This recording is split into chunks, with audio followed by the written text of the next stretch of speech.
Hi hello investors. इस video के अंदर हम जो है दो इंटरेस्टिंग कंपनीज के बारे में बात करेंगे जो अगर आप देखोगे तो आपके ट्रांसमिशन एंड डिस्ट्रीब्यूशन सेक्टर से रिलेटेड है।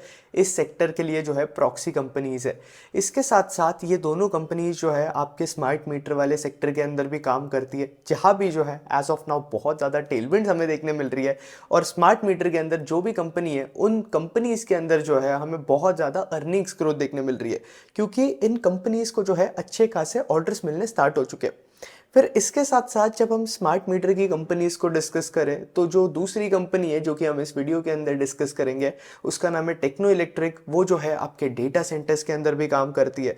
तो ओवरऑल दोनों कंपनीज जो हम इस वीडियो के अंदर डिस्कस कर रहे हैं ना, दोनों के बिजनेस मॉडल बड़े इंटरेस्टिंग है। दोनों का मैनेजमेंट का गाइडेंस जो है वो भी बड़ा स्ट्रांग है। तो अगर आप देखोगे तो मार्केट जो है हमेशा आगे का दिखता है, पीछे का नहीं दिखता है। तो आप यहां देखोगे तो मार्केट किसी भी कंपनी को आगे कंपनी किस तरीके से अपनी अर्निंग्स ग्रो करेगी उस हिसाब से वैल्यू करता है। तो वही जो है हमें इन दोनों कंपनीज के अंदर देखने मिल सकता है, क्योंकि दोनों कंपनीज का गाइडेंस टॉप नॉच है और बहुत ज़्यादा सॉलिड गाइडेंस मैनेजमेंट ने दिया हुआ है। तो पहली कंपनी जो कि हम डिस्कस करने वाले हैं उसका नाम है जीनस पावर इंफ्रास्ट्रक्चर्स। अब जीनस को अगर आप देखोगे तो ये लोग जो है स्मार्ट मीटर वाले कैटेगरी के अंदर काम करते हैं। अब स्मार्ट मीटर जो है क्यों यूज किए जाते हैं इंडिया के अंदर, अगर आप देखोगे तो आईडीएसएस स्कीम के अंदर बहुत सारे स्मार्ट मीटर जो है वो रोल आउट किए जा रहे हैं। अब रीजन ये बनकर आता है कि नॉर्मली अगर आप देखोगे तो जो आपके नॉर्मल इलेक्ट्रिक मीटर्स होते हैं ना, वहां पे इलेक्ट्रिसिटी चुराना जो है बहुत ज्यादा सिंपल हो जाता है। और इसके साथ साथ ये जो लॉसेस होते हैं इलेक्ट्रिसिटी के अंदर due to some energy losses हो गया, या फिर जो आपके दूसरे लॉसेस होते हैं कि यार चोरी हो रही है उसकी वजह से इलेक्ट्रिसिटी लॉसेस हो रहे हैं। मतलब अगर आप T2 T3 सिटीज के अंदर जाओगे तो ऐसे बहुत सारी फैक्ट्रीज है जो कि भाई अपना मीटर जो है पूरा टैंपर कर देती है और इलेक्ट्रिसिटी बिल भी नहीं पे करती है। तो ये सारे लॉसेस की वजह से गवर्नमेंट को जो है सिर्फ 9.5 लाख करोड़ के आसपास जो है बचा सकती है government by investing only 1.25 lakh crore rupees के आसपास। तो इनके अंदर ये लोग जो है जो इनके कन्वेंशनल मीटर है 25 करोड़ कन्वेंशनल मीटर, उसे ये लोग रिप्लेस करेंगे स्मार्ट मीटर से। तो ये जो है आपके पूरे स्मार्ट मीटर इंडस्ट्री की जो है एक अपॉर्चुनिटी बनकर आ सकती है। और ओवरऑल पहले स्मार्ट मीटर वाले सेक्टर के अंदर जो है सारी कंपनीज के अंदर हमें स्लो डाउन देखने मिल रहा था। इनफैक्ट जीनस का मैनेजमेंट भी ये बता रहा था कि यार FY26 के अंदर जो है थोड़ा बहुत स्लो डाउन देखने मिलेगा, लेकिन 27 के अंदर चीजें पिक होगी। लेकिन एज ऑफ नाउ अगर आप देखोगे तो 26 के लिए भी जीनस के मैनेजमेंट ने जो है गाइडेंस इंक्रीज करा है अपना। पहले ये लोग जो है 30% टॉप लाइन का गाइडेंस दे रहे थे, अब ये लोग जो है 60% टॉप लाइन का गाइडेंस दे रहे हैं, जो कि अगेन जो है बहुत इंटरेस्टिंग हो जाता है। अब आरडीएसएस स्कीम को हम डिस्कस कर ही रहे तो यहाँ पे अगर हम देखें तो गवर्नमेंट ने जो है 3.3 ट्रिलियन पावर डिस्ट्रीब्यूशन कंपनीज को जो है इस रिफॉर्म स्कीम के अंदर जो है अब लगभग अलॉट कर चुके हैं आपके डिस्ट्रीब्यूशन कंपनीज को, जिसे हम बोलते हैं डिस्कॉम्स। तो यहाँ पे आप देखोगे तो इसमें हाफ ऑफ द फंड जो है आपके स्मार्ट मीटर्स के लिए यूज होंगे। फिर इसके साथ साथ यहाँ आपका जो स्मार्ट मीटर्स है उनकी प्रॉपर चेकिंग होती है, जीनस जैसी कंपनीज होती है। फिर इसके साथ साथ जब इंस्टॉल किए जाते हैं तो टेक्नो इलेक्ट्रिक, जो कि हम इस वीडियो के अंदर आगे डिस्कस करेंगे, वो ईपीसी सर्विस प्रोवाइड करते हैं। तो वो लोग भी जो है स्मार्ट मीटर को चेक करते हैं प्रॉपरली, और फिर ही जो है ये लोग स्मार्ट मीटर्स को जो है इंस्टॉल करते हैं। और अगेन अगर आप देखोगे तो ये सारा जो है आरडीएसएस स्कीम के अंडर आता है। ओवरऑल स्कीम तो बड़ी इंटरेस्टिंग है, अपॉर्चुनिटी भी बहुत ज़्यादा इंडिया के लिए बड़ी, क्योंकि इससे यार इंडियन गवर्नमेंट ही इतना कुछ जो है सेव कर पाएगी। और स्मार्ट मीटर से एक और चीज़ इंटरेस्टिंग ये हो जाती है कि आप जो है स्मार्ट मीटर का डेटा जो है कहीं से भी एक्सेस कर सकते हो। तो जो आपके आसपास जो है इलेक्ट्रिकल डिपार्टमेंट्स होते हैं जहाँ आपका इलेक्ट्रिसिटी बिल वगैरह जहाँ से आते हैं, एंड अगेन अगर आप देखोगे तो वो लोग भी जो है आपके मीटर को आराम से एक्सेस कर पाएंगे डिस्टेंट वे से ही। उनको आपके घर आकर मीटर क्या चल रहा है क्या नहीं वो चेक करने की जरूरत नहीं है। तो ये भी एक इंटरेस्टिंग चीज हो जाएगी स्मार्ट मीटर आने के बाद। अब जीनस के केस में बात करें तो हमें जो है कांस्टेंट सॉलिड परफॉर्मेंस देखने मिल रहा है कंपनी की तरफ से, जहां सितंबर या जून 2024 से ही अगर आप देखोगे तो हमें जो है सॉलिड कंपनी जो है ओवर 80-85% के आसपास जो है अपनी टॉप लाइन ग्रो कर रही है। इसके साथ साथ जीनस के मार्जिन जो है वो भी हमें बेटर होते हुए देखने मिले। पिछले साल जून 2024 में जीनस के जो मार्जिन थे वो 15% के आसपास थे। एज ऑफ नाउ जून 2025 में जीनस के जो मार्जिन है वो 21% के आसपास इंक्रीज हो चुके हैं। तो ये एक इंटरेस्टिंग चीज हो गई है। जब हम अभी की बात करें जून 2025 में अगर आप देखोगे तो कंपनी ने अपनी टॉप लाइन ग्रो करी है 128% के आसपास। और इसके साथ साथ जब हम पैड ग्रोथ देखें तो पैड ग्रोथ जो है हमें जीनस के अंदर 194% की देखने मिलती है। जीनस का गाइडेंस बहुत इंटरेस्टिंग है, जहां मैनेजमेंट गाइड कर रहा है कि ये लोग 60% के आसपास जो है अपनी टॉप लाइन इंक्रीज करेंगे। दैट इज बहुत अच्छा गाइडेंस, क्योंकि गाइडेंस जो है इन्होंने इंक्रीज किया है। अब कोई भी मैनेजमेंट अगर गाइडेंस इंक्रीज कर रहा है, इसका क्या मतलब बनता है कि बिजनेस के अंदर आगे जाकर डिमांड अच्छी आ सकती है। तो यहाँ पे अगर हम देखें तो जीनस का जो मैनेजमेंट है वो ये बता रहा है कि ये लोग जो है ऑन अराउंड 18% एबिटा मार्जिन के आसपास जो है मेंटेन कर चल सकते हैं। जब हम कॉन्फ्रेंस कॉल के अंदर मैनेजमेंट क्या बोल रहा है उसके बारे में बात करें, तो सदर्न स्टेट्स के अंदर भी ये लोग जो है टेंडर्स वगैरह के लिए अप्लाई कर रहे हैं। एज ऑफ नाउ टेंडर्स जो पहले टेंडर फ्लोटिंग के अंदर स्लो डाउन देखने मिल गया था, वो टेंडर जो है फिर से फ्लोट होने स्टार्ट हो चुके हैं। तो यहाँ पे आप देखोगे तो 27,300 करोड़ के आसपास के टेंडर जो है ऑलरेडी ओपन अप हुए, और अगले 3 से 4 महीनों के अंदर इन कंपनीज को जो है ये टेंडर मिलने स्टार्ट हो जाएंगे। As of now maximum tenders हमें कहाँ से देखने मिल रहे हैं? मध्य प्रदेश, तमिलनाडु, हरियाणा, इन स्टेट से जो है सबसे बड़े टेंडर्स आ रहे हैं। और आगे जाकर आपके वेस्ट बंगाल, तेलंगाना, केरला और कर्नाटका से भी जो है हमें टेंडर्स देखने मिल सकते हैं। फिर इसके साथ साथ हम बात करें तो कंपनीज को जो है टेंडर के लिए अच्छी खासी पाइपलाइन देखने मिल रही है, और इस पे मैनेजमेंट भी क्या बता रहा है कि we are expecting the same opportunity, because if you see the overall programme of RDSS, only 50% is also not even complete, और 50% जो है अभी तक डिसाइड करना बाकी है। तो आप सोचो कि यार 50% कंप्लीट नहीं हुआ है और फिर भी कंपनीज के अंदर इतनी ज़्यादा स्ट्रॉन्ग ग्रोथ आ रही है, तो आगे जाकर ये ग्रोथ मोमेंटम जो है कंटिन्यूड हो सकता है कंपनीज के अंदर, क्योंकि आधे से ज़्यादा तो भाई डिसाइड ही नहीं हुआ है, और अब तक 50% बॉस खत्म ही नहीं हुआ है। तो यहाँ पे आप देखोगे तो जीनस के केस में जीनस क्या करता है, पहले इंस्टॉलेशन फेज के अंदर होता है। अब जीनस के रेवेन्यू जो है 2 पार्ट के अंदर आते हैं। एक बार वो रेवेन्यूज स्मार्ट मीटर वगैरह जो है इंस्टॉल कर लेते हैं, और फिर उसके बाद उनके जो बचे हुए रेवेन्यूज है ऑर्डर बुक के अंदर, वो ऑपरेशन एंड मेंटेनेंस वाले फेज के अंदर आते हैं। अब कोई भी कंपनी अगर O&M के अंदर काम करती है तो वो उस कंपनी के लिए बेटर होता है, क्योंकि उस कंपनी के पास अगेन अगर आप देखोगे तो रिकरिंग रेवेन्यूज आते रहते हैं। रिकरिंग रेवेन्यूज मतलब क्या, कि आपके कंपनी के पास जो है बार बार कंटिन्यूस जो है पैसा आ रहा है, क्योंकि आपका मीटर खराब होगा, उसे मेंटेन भी करना पड़ेगा, आपको मेंटेनेंस के लिए आपको जाना भी पड़ेगा, तो इससे जो है आपकी कंपनी के पास पैसे आते रहेंगे। तो यहाँ पे जीनस को about 55 to 58% of total revenue जो है पहले ही मिल जाता है, और फिर इसके बाद जो इनका रिमेनिंग रेवेन्यू है 20 to 22% के आसपास का, वो रेवेन्यू जो है इन्हें अगले 6 से 8 सालों के अंदर जो है हमें देखने मिल सकता है। अब एज ऑफ नाउ अगर हम बात करें तो मैनेजमेंट ने इनका जो मार्जिन का गाइडेंस है वो रिवाइज कर दिया है। पहले गाइडेंस था 15 to 16% का Q4 के अंदर दिया था, और वही Q4 के अंदर बोला है कि मैनेजमेंट जो है अभी 18% का EBITDA करेगा। तो यहाँ पे अगेन अगर आप देखोगे तो इसके क्या रीजन बनकर आते हैं, एक आपका सबसे बड़ा रीजन कॉस्ट कंट्रोल, और दूसरा जो है कंपनी जो है फॉरवर्ड और बैकवर्ड इंटीग्रेशन कर रही है। जब हम 2025 की बात करें तो कंपनी ने जो है अबाउट 1.5 मिलियन मीटर्स के आसपास इंस्टॉल करे, और 2026 में मैनेजमेंट जो है कम से कम 70 to 80 लाख के आसपास जो है मीटर इंस्टॉल करने वाला है। लेकिन Q1 FY26 के कॉन्फ्रेंस कॉल की बात करें तो मैनेजमेंट बता रहा है कि ये लोग जो है 80 to 90 लाख के मीटर एक्सपांड करने वाले, मतलब इंस्टॉल करने वाले। यहाँ पे अगर आप देखोगे तो ये जो मैनेजमेंट का गाइडेंस है मार्जिन का, वो भी जो है कंजर्वेटिव है। अब जीनस को लेकर जो है एक बहुत बड़ा कंफ्यूजन है, इसलिए मैं बोलता हूँ कि स्क्रीनर इन्वेस्टिंग नहीं करनी चाहिए, हमें जो है कंपनी को प्रॉपरली डीप डाइव कर रीड करना चाहिए।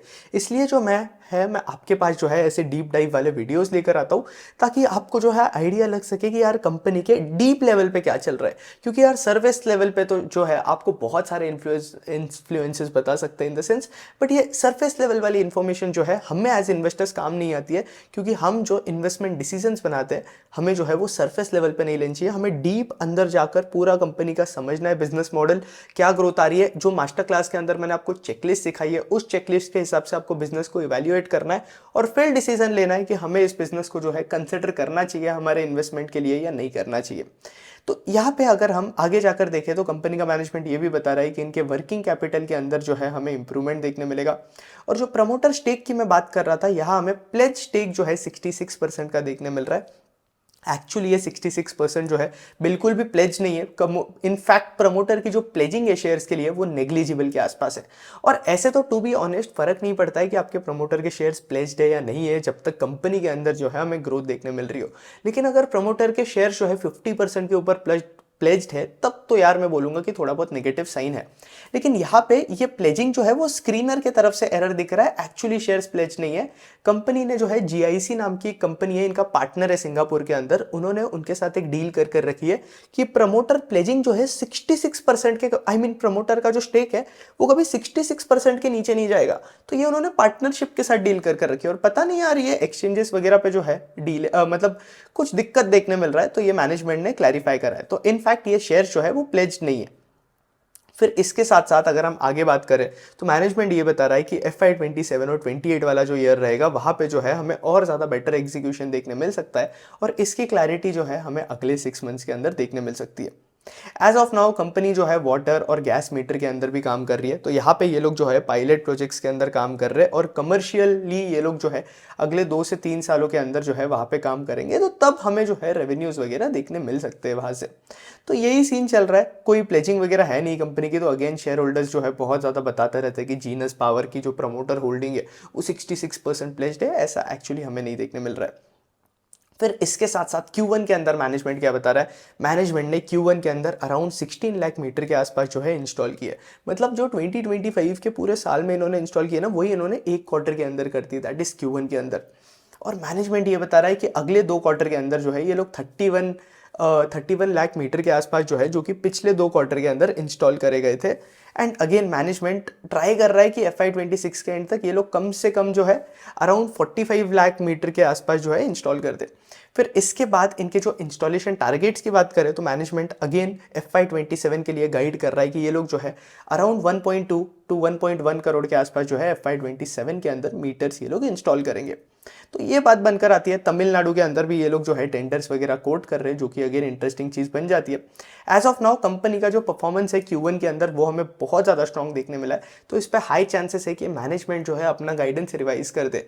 लेकिन यूजुअली क्या होता है कि आपका Q1 जो है अच्छा करता है, तो Q2 के अंदर जो है मानसून सीजन होता है, रेनफॉल बहुत ज़्यादा होती है। तो जब आपकी रेनफॉल बहुत ज़्यादा होती है ना, तो आपके स्मार्ट मीटर को इंस्टॉल करने के लिए जो है कभी कभी हमें डिलेज भी देखने मिलते हैं। तो मैनेजमेंट ये बता रहा है कि पहले यार ये लोग Q2 के रिजल्ट देखेंगे, Q2 में कितना इंस्टॉलेशन होता है वो देखेंगे, और उसके बाद सोचेंगे कि यार इन्हें गाइडेंस इंक्रीज करना है नहीं करना है, क्योंकि Q2 के ऊपर थोड़ा बहुत इंपैक्ट देखने मिल सकता है। और मैनेजमेंट ये बता रहा है कि Q1 और Q2 कंपनी के लिए जो है यूजुअली स्लो होते हैं, लेकिन Q3 और Q4 जो है स्ट्रॉन्गर होते हैं कंपनी के। तो हमें Q3 और Q4 के अंदर कंपैरेटिवली ज़्यादा मीटर्स इंस्टॉल होते हुए देखने मिल सकते हैं। फिर इसके साथ साथ गाइडेंस अगेन Q2 के बाद जो है मैनेजमेंट बताएगा कि ये लोग गाइडेंस जो है इंक्रीज करेंगे या नहीं करेंगे। वर्किंग कैपिटल के लिए मैनेजमेंट ये बता रहा है कि इनकी वर्किंग कैपिटल साइकिल जो है वो धीरे धीरे रिड्यूस हो जाएगी और अराउंड 40% ऑफ सेल्स के आसपास आ जाएगी, क्योंकि यहाँ पे अगेन आप गवर्नमेंट वगैरह के साथ काम करते हो, तो आपको पेमेंट्स वगैरह आने में जो है कभी कभी हमें डीले भी देखने मिल जाता है। तो यही चल रहा है जीनस पावर के बारे में। एज ऑफ नाउ इतना ही है, गाइडेंस वगैरह बहुत ज़्यादा स्ट्रॉन्ग है कंपनी का, कोई दिक्कत हमें नहीं देखने मिल रहा है। और जब हम एक्सपोर्ट वाइज बात करें कि कंपनी के लिए जो है कोई सप्लाई चेन रिस्क बन जाता है क्या, तो यहाँ पे मैनेजमेंट ये बता रहा है कि 60 to 65% ऑफ वैल्यू एडिशन जो होता है ना स्मार्ट मीटर का, वो इंडिया के अंदर ही होता है। तो जो सप्लाई चेन होता है वो इतना ज़्यादा रिस्क नहीं बनकर आता है, क्योंकि कंपनी जो है सिर्फ चाइना से ही अपने कंपोनेंट्स नहीं मंगाती है। ये लोग चाइना, ताइवान, US और बाकी कोरिया जैसी कंट्रीज जो है अलग अलग कंट्रीज से इनके कंपोनेंट्स वगैरह आते हैं, और ये लोग जो है डोमेस्टिक सोर्सिंग ऑफ कंपोनेंट्स के ऊपर भी जो है ये लोग फोकस कर रहे हैं। तो यहाँ पे अगेन अगर आप देखोगे तो जितने ज़्यादा डोमेस्टिक कंपोनेंट्स आएंगे, तो जीनस भी जो है खुद डिज़ाइन करता है, खुद असेंबल करता है कुछ कुछ कम्युनिकेशन मॉड्यूल, तो डोमेस्टिकली भी ये लोग जो है फोकस कर रहे हैं। और अगर ये खुद कंपोनेंट्स वगैरह बनाने लग गए तब तो कंपनी का बैकवर्ड इंटीग्रेशन हो जाएगा और हमें जो है मार्जिन बेटर होते हुए देखने मिलेंगे। अब गैस मीटर्स और वाटर मीटर आने के लिए जो है मतलब उसके लिए जो है थोड़ा टाइम लगेगा। एज ऑफ नाउ वहाँ से कंपनी की तरफ हमें इतने ज़्यादा रेवेन्यूज आते हुए नहीं देखने मिल रहे, मैक्सिमम रेवेन्यूज जो है स्मार्ट मीटर की तरफ से आ रहे हैं। अब इसके बाद जो अगली कंपनी मुझे आपसे डिस्कस करनी है ना, वो भी बहुत इंटरेस्टिंग कंपनी है। अब इसके पहले मैं टेक्नो की बात करूँ, जीनस का थोड़ा वैल्यूएशन आपसे डिस्कस कर लूँ, तो 26 के PE पे जो है कंपनी ट्रेड कर रही है। यहाँ पे हमें कंपनी ग्रो करते हुए दिख रही है 60% के आसपास। तो आपका पेग जो है वो तो इनफैक्ट 0.3 0.2 2 के आसपास आ जाता है, आप कैलकुलेटर पे खुद भी कैलकुलेट कर सकते हो। तो वैल्यूएशन वाइज इंटरेस्टिंग लग रही है मुझे company, again not a buy and sell recommendation, मैं बस आपको बता रहा हूँ कि आप इस कंपनी को जो है रीड कर स्टॉक मार्केट मास्टर क्लास के अंदर सिखाया हुआ है। ये मास्टर क्लास का प्राइस जो है मैंने सिर्फ 2000 रुपीज रखा हुआ है रिटेल इन्वेस्टर्स के लिए, और इस वर्कशॉप का प्राइस जो है मैं कुछ टाइम बाद इंक्रीज करने वाला हूँ, 3000 रुपीज के आसपास करने वाला हूँ। इस वर्कशॉप के अंदर ओवर 200 प्लस लोग जो है एनरोल कर चुके हैं, और जितने भी लोग एनरोल है सबने मुझे बहुत ज्यादा पॉजिटिव रिव्यू दिए है इस क्लास के बारे में। इसके साथ साथ अगर आपको जेन्युइनली कुछ इक्विटी रिसर्च सीखना है, अगर आपको जेन्युइनली आपके लाइफ में कुछ करना है, अगर आप इरिटेट हो गए हो, आपको पोर्टफोलियो मैनेजमेंट सीखना है, आपको समझ में ही नहीं आ रहा है मार्केट के अंदर चीजें कैसे चलती है, आप बस ये यूट्यूब पे वीडियोस देख रहे हो, उस पर स्टॉक मार्केट के डिसीजन ले रहे हो, कुछ टेलीग्राम ग्रुप पे आप एडेड हो, या फिर कोई दोस्त आपको टिप्स दे रहे हैं तो आप उस पे डिसीजन ले रहे हो, या फिर आप ढंग से जो है मार्केट के अंदर रिसर्च नहीं कर पा रहे हो, तो आपके लिए जो है zero to hero equity research वाली जो क्लास है ये मस्ट नीडेड है। और ये 20 आवर्स का कंटेंट जो है आपको देखना है। इस क्लास के अंदर आपके 20 आवर्स के रिकॉर्डेड लेक्चर्स है, ये आपको देखना है। इसके साथ साथ इसमें टोटल 11 सेशंस है, इसमें आपको पीपीटी भी मिलेगी जो मैं यूज कर रहा हूँ। इसके साथ साथ डिफरेंट सेक्टर के लिए डिफरेंट चेकलिस्ट होती है जो कि हमें फॉलो करनी चाहिए। हर एक सेक्टर की अलग मेंटल मॉडल होता है, जैसे कि हॉस्पिटल्स के लिए हमें कुछ और देखना चाहिए, आप ऑटोमोबाइल कंपनीज के लिए देखोगे तो हमें कुछ और ट्रैक करना चाहिए, फिर उसके बाद आप कैपिटल मार्केट वाली कंपनीज देखोगे या कैपिटल गुड्स वाली कंपनीज देखोगे, लैब ग्रोन डायमंड कंपनीज देखोगे, गोल्ड कंपनीज देखोगे। तो हर एक सेक्टर के अंदर जो है हमें अलग अलग चेकलिस्ट फॉलो करनी पड़ती है, अलग अलग चीजें ट्रैक करनी पड़ती है कंपनीज के अंदर। तो इस मास्टर क्लास के अंदर आप सीखोगे कि कौन से सेक्टर के अंदर हमें क्या देखना है। आप आराम से एक बार आपने 20 आवर्स का कंटेंट देख लिया, आपको कंपनीज ट्रैक करनी स्टार्ट करनी है, और फिर आप जो है कोई भी कंपनी को ट्रैक कर सकते हो, नॉट किडिंग। इसके साथ साथ जो है मैं आपको इस मास्टर क्लास के अंदर सिखाऊंगा कि आप किस तरीके से एआई को अपने रिसर्च के अंदर यूज कर सकते हो, लेवरेज कर सकते हो। यहाँ पे मैंने जो है आपको वैल्यूएशंस के बारे में भी सिखाया हुआ है कि आप किस तरीके से कोई भी स्टॉक को जो है वैल्यू कर सकते हो मार्केट के अंदर विद इन मिनट्स। वो सीएफए वाले लोग होते हैं ना, वो कॉम्प्लेक्स कॉम्प्लेक्स मॉडल सिखाते हैं आपको, डीसीएफ मॉडल, ये मॉडल वो मॉडल, आपको कोई जरूरत नहीं है, क्योंकि रियल लाइफ के अंदर अगर हम स्टॉक मार्केट के अंदर होते हैं तो ये सारी चीजें जो है एप्लीकेबल नहीं होती है, फाइनेंस वाली चीजें। तो आप भले ही एमबीए फाइनेंस हो या फिर आपका स्टॉक मार्केट के अंदर कोई बैकग्राउंड नहीं है, आपको जो है ये मास्टर क्लास के अंदर एनरोल कर लेना चाहिए अगर आपको जेन्युइनली स्टॉक मार्केट के बारे में जो है सीखना है। यहाँ पे मैं आपको ये भी सिखाऊंगा कि आप पोर्टफोलियो मैनेजमेंट किस तरीके से कर सकते हो, जहां मैं अपना पोर्टफोलियो रिवील करूंगा आप लोगों को, और अपने पोर्टफोलियो के स्टॉक से जो है मैंने आपको सारी चीजें सिखाई है। इसके साथ साथ यहाँ पे जो है आपको हमारे प्रीमियम टेलीग्राम ग्रुप का जो है एक्सेस पे मिल जाता है, जो कि लाइफ टाइम एक्सेस मिलता है आपको। तो ये 2000 का प्राइस है, ये कुछ भी नहीं है, और जो वैल्यू आपको इस मास्टर क्लास के अंदर मिलेगी ना, वो बहुत ज्यादा, इनफैक्ट 100x ज्यादा होगी जो प्राइस आप पे कर रहे हो। और डेली मुझे मेल्स आते रहते हैं, डेली मुझे डीएम्स आते हैं, व्हाट्सअप पे आता है, एक्स पे आता है, जीमेल पे मेल्स आते होते हैं। लोग जो है डेली मुझे बता रहे होते हैं कि भाई मास्टर क्लास के बाद जो है हमें कंटेंट बहुत अच्छा लगा, एकदम सुपर कंटेंट है, क्योंकि लोग आपको स्टॉक मार्केट कोर्सेज के नाम पे कचरा बेच रहे हैं, आपको बेसिक चीजें सिखा रहे हैं। और इस मास्टर क्लास के अंदर आप एकदम एडवांस चीजें सीखोगे, और वो चीजें सीखोगे जो कि आपको मार्केट के अंदर एक्चुअली रेलेवेंट है। और इसके साथ साथ लोग मुझे बताते हैं कि यार भाई हमने मास्टर क्लास देखने के बाद हमारा पूरा पोर्टफोलियो रिबैलेंस कर लिया। इसके साथ साथ लोग मुझे ये भी बता रहे हैं कि हमने कंपनीज को ट्रैक करना स्टार्ट कर दिया है, कुछ लोगों ने तो कंटेंट क्रिएट करना स्टार्ट कर दिया है, तो वो लोग भी जो है कॉन्स्टेंटली टच के अंदर है। और एक और चीज, मास्टर क्लास देखने के बाद अगर आपको कभी भी डाउट आता है कोई भी स्टॉक रिलेटेड या कोई भी चीज रिलेटेड, तो आप जो है मुझसे वन ऑन वन भी कनेक्ट कर सकते हो, या तो मेरे एक्स के ट्विटर के डीएम्स के अंदर, या फिर आप मुझे मेल कर सकते हो, या मेल और डीएम्स पे कनेक्ट करोगे तो मेरे लिए ज्यादा बेटर होगा। तो मास्टर क्लास के लिए एनरोल कर लेना, लिंक नीचे जो है डिस्क्रिप्शन के अंदर दिया हुआ है। और ये वैल्यू जो आपको मिलेगी ना इस प्राइस के लिए, वो कंपैरेटिवली 100x ज्यादा है।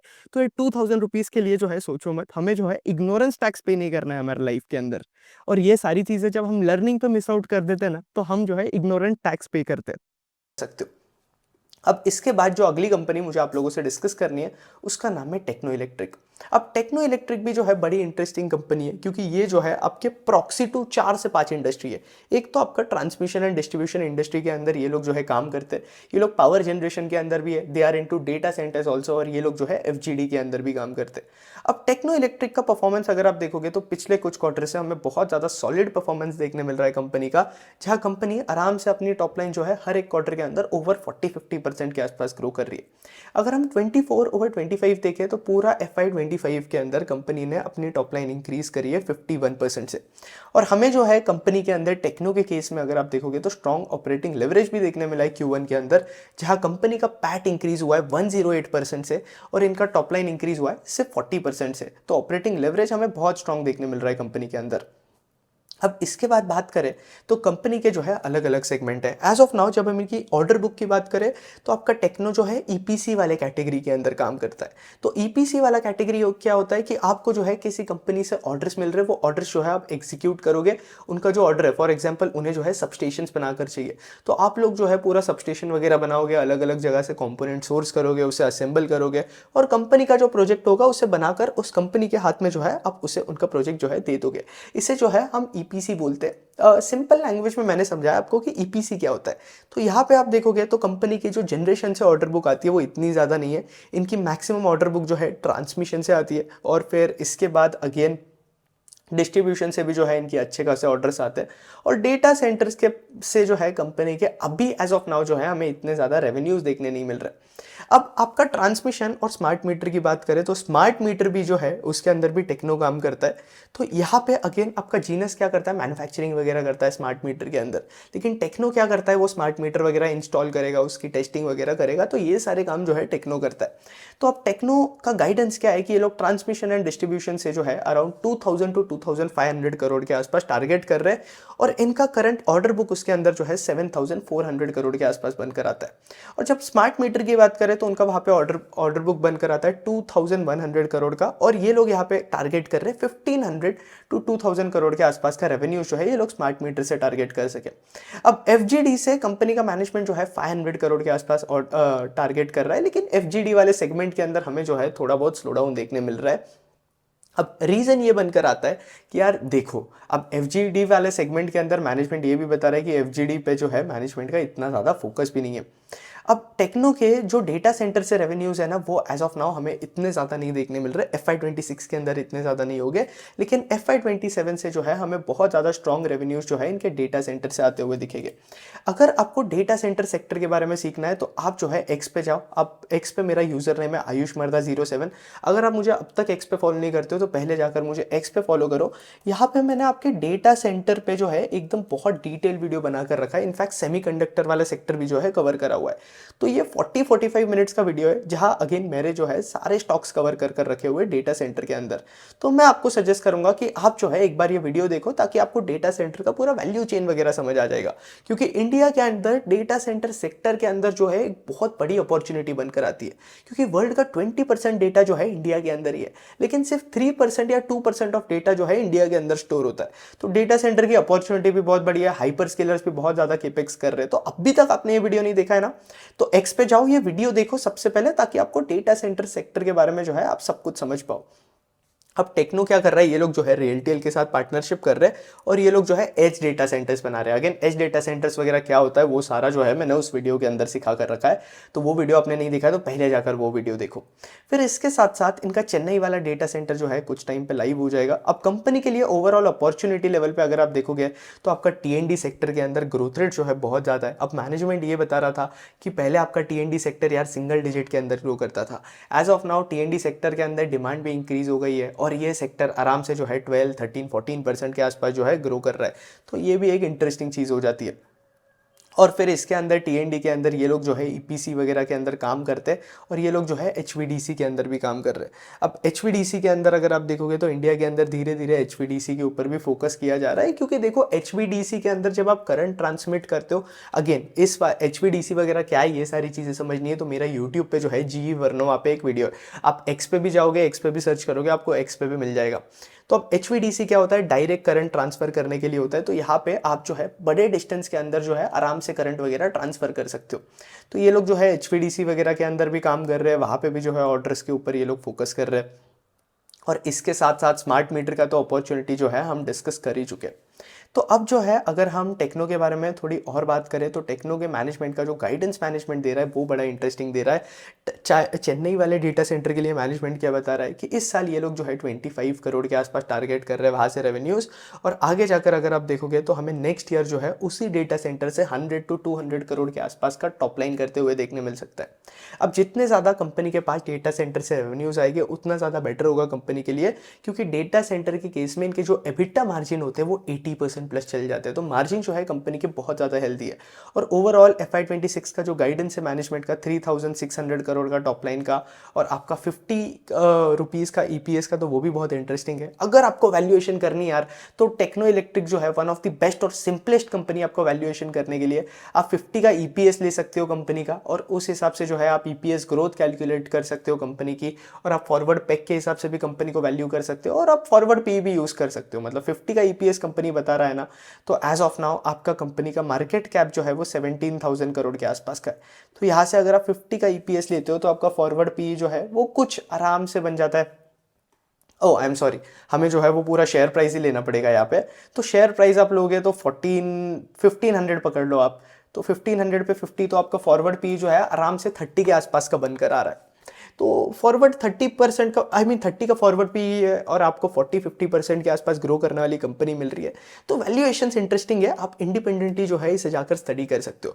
वैल्यूएशंस वगैरह प्रैक्टिकली किस तरीके से करते हैं, ये सारी चीज़ें जो है मार्केट के अंदर डील किस तरीके से देखते हैं, P2P वैल्यूएशन वगैरह किस तरीके से करते हैं, ये सारी चीज़ें मैंने मास्टर क्लास के अंदर सिखाई हुई है। तो अगर आपने एनरोल नहीं किया तो मास्टर क्लास का लिंक नीचे डिस्क्रिप्शन के अंदर दिया हुआ है, आप डायरेक्ट एनरोल कर सकते हो। तो इनके मार्जिन जो है हमें बेटर होते हुए दिखेंगे। तो टेक्नो के अंदर हमें जो है और ज़्यादा स्ट्रॉन्ग ऑपरेटिंग लेवरेज देखने मिल सकता है आगे जाकर। इनकी EPC मार्जिन वही 14-15% के आसपास रहेंगे, उससे ज़्यादा यार EPC बिजनेस के अंदर मार्जिन बनाना पॉसिबल नहीं है। हाँ, अगर आप O&M के अंदर हो तो मार्जिन बनाना पॉसिबल है, लेकिन EPC के अंदर आप एक लिमिट तक बना सकते हो। और कंपनी का मैनेजमेंट ये भी बता रहा है कि यार स्मार्ट मीटर के अंदर ये लोग इंस्टॉलेशन तो कर रहे हैं लेकिन थोड़े कंजर्वेटिव हो गई है, क्योंकि यार डिस्कॉम की तरफ से इतने ज़्यादा रूल्स वगैरह पास नहीं किए। गवर्नमेंट बहुत ज़्यादा सपोर्टिव है, लेकिन जो आपकी डिस्ट्रीब्यूशन कंपनीज है ना, वहाँ पे इतने ज़्यादा रूल्स वगैरह जो है पास नहीं करे गए।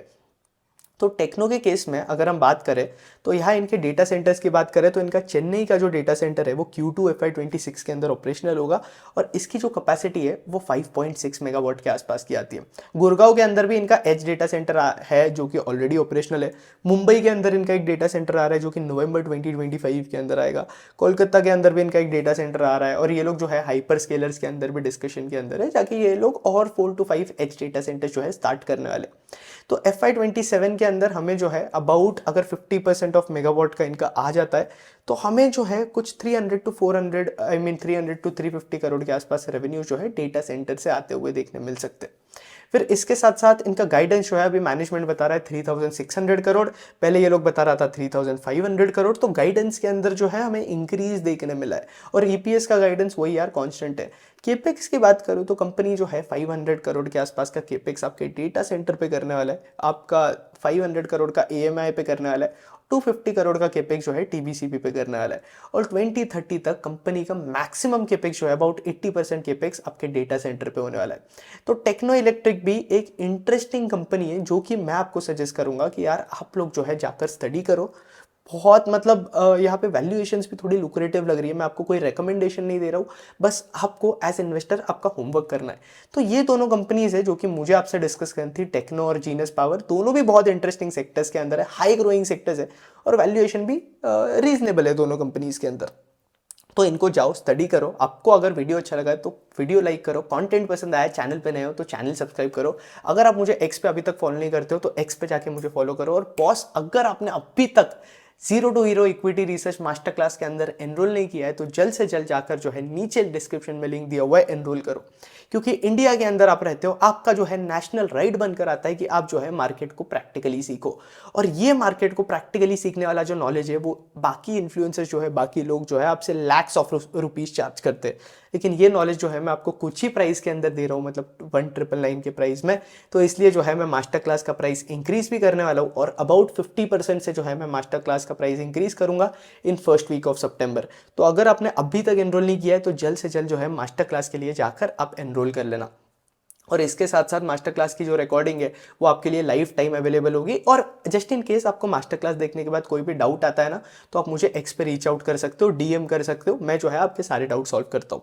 और इस मास्टर क्लास के लिए आपको कोई बैकग्राउंड की जरूरत नहीं है। आप हाउसवाइफ हो, ड्राइवर हो, बिजनेसमैन हो, CEO, CFO हो, कुछ भी हो, कारपेंटर हो, प्लम्बर हो, फर्क नहीं पड़ता है। आपको जो है मार्केट के बारे में अगर सीखना है तो ये मास्टर क्लास जो है आपके लिए एकदम गो टू सोल्यूशन है। और आप जो है एनरोल कर पूरा 20 आवर्स का कंटेंट देखो और फिर डाउट्स के लिए जो है आप मेरे पास आओ, मैं आपके सारे डाउट सॉल्व करूंगा। लेकिन अगेन कोई बाय और सेल रिकमेंडेशन के लिए मेरे पास बिल्कुल नहीं आना है। अब आपको बिजनेस रिलेटेड डाउट है, कंपनी रिलेटेड डाउट है, समझ नहीं आ रहा है डील को कैसे देखे, तब आप मेरे पास आओ। लेकिन रिकमेंडेशन चाहिए तब आप मेरे पास मत आना, बिल्कुल भी डाउट के लिए। तो यही है बस। मास्टर क्लास का लिंक नीचे डिस्क्रिप्शन में दिया हुआ है, आप लोग जो है डायरेक्ट एनरोल कर सकते हो मास्टर क्लास के लिए, अभी तक नहीं करा है तो। और हाँ, मुझे पता है मास्टर क्लास जो है बहुत ज़्यादा वैल्यूएबल है, और आपके मुझे डेली मेल सारे डीएम्स वगैरह आ रहे हैं, लोग मुझे बहुत थैंक यू बोल रहे हैं। आई नो, क्योंकि as of now over 400 plus participants enrol कर चुके हैं, और मुझे जो है एक भी नेगेटिव रिव्यू नहीं मिला है, ये मैं जानता हूँ। तो आप लोगों ने अब तक एनरोल नहीं किया है तो जल्द से जल्द एनरोल कर लेना। वीडियो पसंद आया लाइक करना। और आप लोगों को पता ही होगा कि हमारा जो लास्ट चैनल था, due to some technical error जो है हमने वो चैनल खो दिया। उस पर जो थे कम से कम 9000 प्लस के आसपास सब्सक्राइबर्स थे। तो अगर आपको कंटेंट पसंद आ रहा है, अगर आपको मेरी मेहनत पसंद आ रही है, तो आपसे एक रिक्वेस्ट है कि आप ये चैनल को जो है मैक्सिमम लोगों से शेयर करो, आपके ग्रुप में शेयर कर दो, कहीं भी शेयर कर दो, ताकि लोग जो है मार्केट के बारे में प्रैक्टिकली सीख सके। क्योंकि यार मैक्सिमम लोग क्या करते हैं, बिजनेस एनालिसिस करते नहीं है, बिजनेस नहीं समझते, और फिर वो लोग जो है टिप्स के ऊपर काम करते हैं। तो ये सारी चीज़ें हमें नहीं करनी है, क्योंकि लोग जो है ऐसे कर कर लॉसेस जनरेट करते हैं, और आपका जो है कन्विक्शन भी नहीं बनता है। तो आप लोग जो है इस चैनल को मैक्सिमम लोगों से शेयर करना। और यार अभी तक सब्सक्राइब नहीं किया हो तो नीचे जो है एक रेड कलर का बटन दिख रहा है यूट्यूब पे, वो जो है प्रेस कर देना याद से। होपफुली ये वीडियो पसंद आया होगा। आयुष मर्दा साइनिंग ऑफ। जय हिंद, जय भारत।